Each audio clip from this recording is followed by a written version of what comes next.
E a vida continua, de André Luiz. Primeiro capítulo, Encontro inesperado.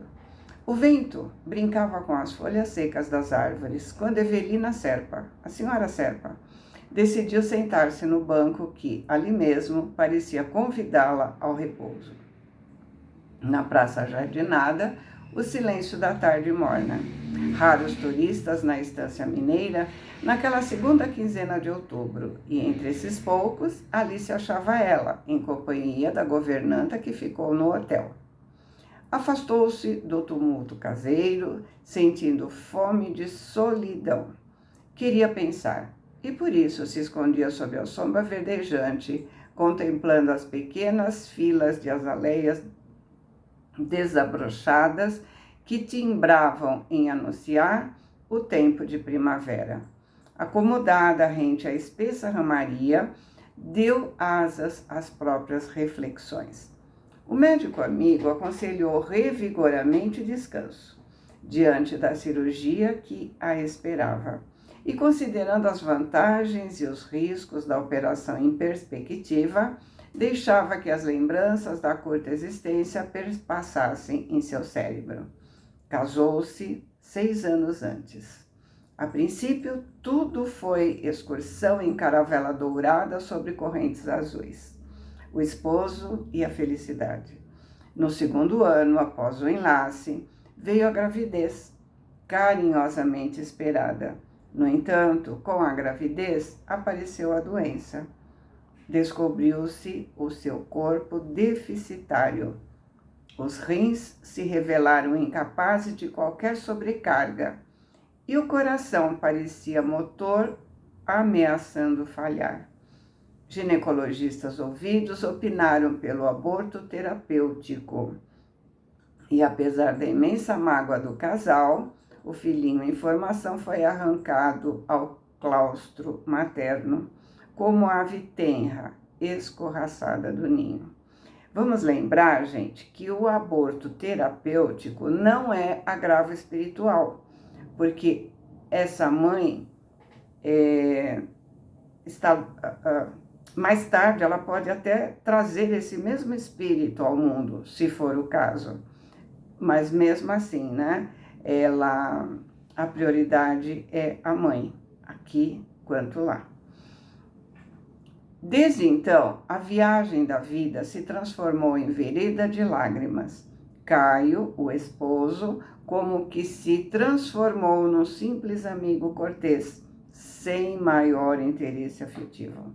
Passou facilmente para o domínio de outra mulher, uma jovem solteira cuja inteligência e vivacidade podia avaliar através dos bilhetes que o marido esquecia no bolso, portadores de frases ardentes e beijos pintados no papel com os próprios lábios úmidos de carmim.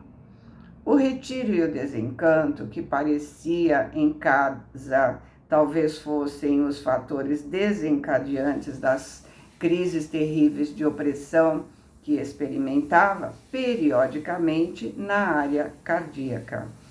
Nessas ocasiões, sofria náuseas, dores cruciantes de cabeça, com sensação de frio geral, que se faziam acompanhar por impressões de queimaduras nas extremidades e aumento sensível da pressão arterial.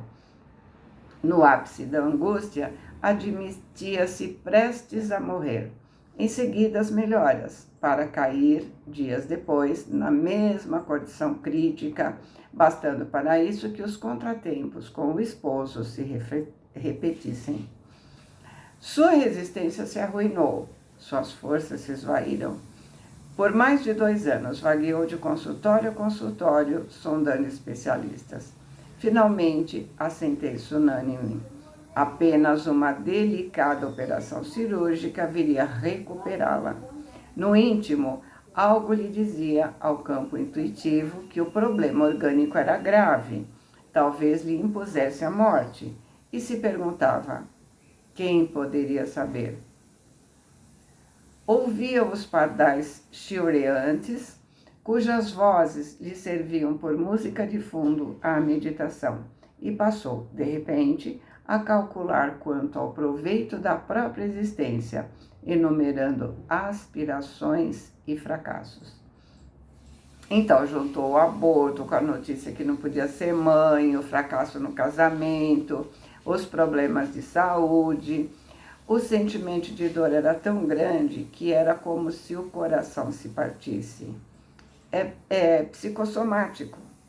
Hoje a medicina denomina síndrome do coração partido, né?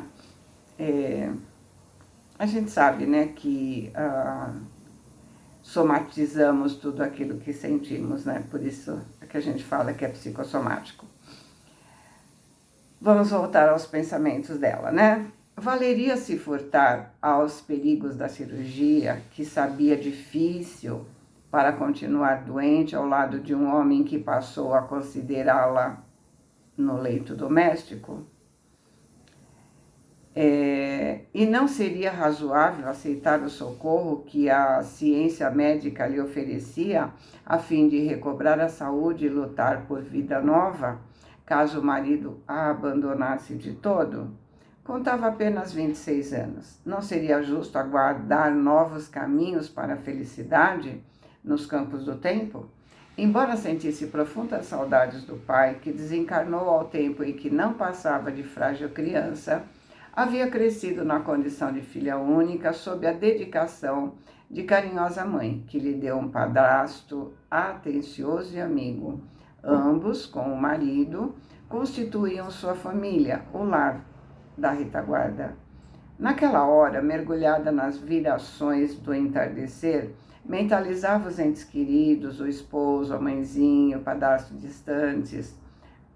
A gente sabe que isso aí é típico de quem está doente e tendo que tomar essa decisão, opera, não opera, arrisca, não arrisca, né?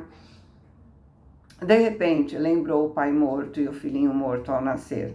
Era religiosa, católica praticante e mantinha com respeito à vida além da morte as ideias que lhe eram infundidas pela fé que abraçava. Onde estariam seu pai e seu filho? Perguntava-se. Se viesse a morrer com a moléstia de que se achava cometida, acaso conseguiria reencontrá-los? Onde? Não lhe era lícito pensar nisso, já que a ideia da morte visitava insistentemente sua cabeça. Avidamente se atirou ao monólogo íntimo, quando alguém surgiu à sua frente, um cavalheiro maduro, cujo sorriso bonachão lhe infundiu para logo simpatia e curiosidade. Ele perguntou em tom respeitoso: "A senhora Serpa?" E a um aceno confirmativo da interpelada, que não escondia sua surpresa, acrescentou: "Perdoe-me a ousadia, mas soube que a senhora reside em São Paulo, onde moro também, e através de circunstâncias muito inesperadas para mim, fui informado por pessoa amiga de que temos ambos um problema em comum." E a jovem senhora disse, percebendo seu constrangimento: "Estimo ouvi-lo." Diante da inflexão de bondade daquela voz, o homem se apresentou. "Nada receie, senhora Serpa. Sou Ernesto Fantini, um criado seu." "Encantada em conhecê-lo", falou Evelina, e fitando aquela fisionomia enrugada que a doença batia, acrescentou: "Sente-se e descanse. Estamos numa praça enorme e, ao que parece, somos agora os únicos interessados no refazimento que ela oferece."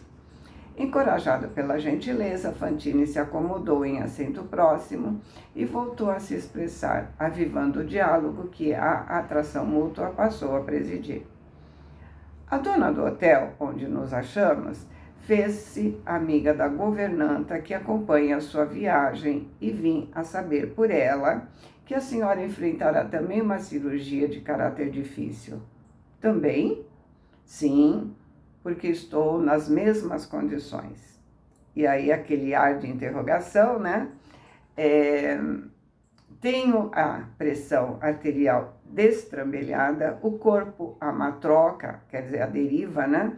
Há quase 3 anos. Ouço os especialistas. Ultimamente, as radiografias me acusam. Tem um tumor na suprarrenal. Presinto seja coisa grave. Compreendo, reticenciou Evelina pálida. Conheço tudo isso. O senhor não precisa contar. De quando em quando deve atravessar a crise. O peito a sufocar, o coração descompassado, as dores no estômago e na cabeça, as veias a engrossarem no pescoço, as sensações de gelo e fogo ao mesmo tempo e a ideia da morte perto. Isso mesmo. Em seguida, as melhoras de algum tempo para depois começar tudo de novo, a qualquer aborrecimento. A senhora sabe, infelizmente. O médico repetiu algumas vezes para mim o nome da moléstia de que sou portador. Gostaria de saber se a senhora já ouviu a mesma informação a seu respeito. Fantini sacou do bolso minúsculo a caderneta e leu em voz alta a palavra exata que definia o seu problema orgânico. A senhora Serpa dissimulou a custo o desagrado que a anunciação daquele termo científico lhe causava, mas dominou-se. Confirmou. Desculpa. Sim, meu marido, em nome do nosso médico, me informou esse mesmo diagnóstico em se referindo ao meu caso. O recém-chegado percebeu o aborrecimento da interlocutora e ensaiou o bom humor. Deixe estar, senhora Serpa, que temos uma doença de nome raro e bonito. O que não impede tenhamos crises frequentes e feias, ela replicou com graça. Fantini contemplou o céu muito azul da tarde, como quem se propunha elevar a conversa no rumo de planos mais altos, e Evelina seguiu sua pausa em silêncio comovido, mostrando também o propósito de elevar a conversa, sofrimento acima, sedento de refletir e filosofar. E assim, André termina o capítulo.